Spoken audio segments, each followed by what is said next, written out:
그 국민의힘 의원들이 법사위원장과 국회의장을 상대로 해서 본인들의 법률안 심의 표결권이 침해됐다 하는 소송을 냈습니다. 그 절차에 있어가지고 그 안건조정위원회의 구성이나 심의 과정에서 토론이 없었고 위장 탈당을 통해서 한 것들, 이런 것들이 국회법이나 헌법의 다수결 원칙에 위배되느냐 하는 것에 대해서 5분은 위반된다 이렇게 보셨고 4분은 그렇지 않다 이렇게 봤습니다. 그런데 그것이 무효냐 하는 거에 대해서는 무효가 아니다 하는 분이 5분이고 무효다 하는 분이 4분입니다. 결국 그 절차가 위반됐지만은 그 법률이 통과된 행위에 대해서는 유효하다 그렇게 판단을 한 것입니다. 그렇게 봤냐면은 이 절차가 아주 중대한 것은 아니기 때문에 개정안 가결 선포 행위 자체는 무효가 아니다. 가결 행위 자체를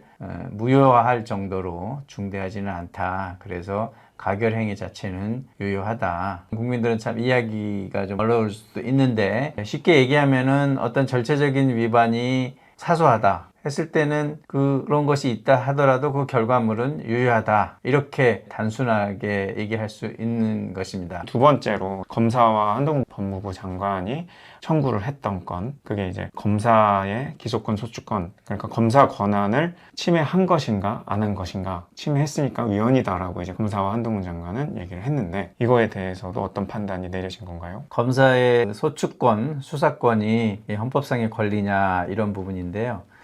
먼저 그 한동훈 장관 부분이 각하가 된 것은 지금 소추권, 수사권을 행사하는 것은 검사인데 그 법무부 장관은 지금 그런 권한은 없습니다. 그들의 대표이긴 해도 권한은 없습니다. 그런데 청구인으로서 법무부 장관이 들어간 것은 이해 못할 바는 아닙니다. 이제 검사의 권한인데 그것을 이제 대표하는 것이 이제 법무부 장관이니까 그 대표자로서 청구를 하게 된 것 같습니다. 그와 동시에 검사 개인이 청구인이 돼 있습니다. 그래도 검사가 청구한 게 있기 때문에 안건 자체는 판단이 이루어진 거네요. 네, 그렇습니다. 그런데 여기서 이제 5분은 이 법률 개정 행위가 국가기관 간의, 즉 경찰과 검찰의 그 권한을 조정 배분하는 것일 뿐이지 검사들의 헌법상 권한을 침해할 가능성은 없다. 이렇게 5분은 본 것이고, 또 4분은 그렇지 않다. 그 개정 행위로 통해서 검사들의 헌법상의 소추권, 수사권 등이 그 침해됐다. 그걸 헌법상의 권리로 인정을 하면서 그것이 침해됐다. 이렇게 보신 분이 4분입니다. 결국 이제 5대4로 갈렸다는 것은 물론 이제 정치적 성향이라고 볼 수도 있겠지만은 또 가치관들이 다를 수도 있습니다. 그 검사들의 그 헌법상 소추권, 수사권을 법률적인 수준으로 볼 것이냐, 헌법적인 수준으로 볼 것이냐 하는 것은 각자의 가치관에 따라서 다르게 판단될 수 있는 부분이기 때문에 그래서 이러한 판단 결과가 나온 것 같습니다.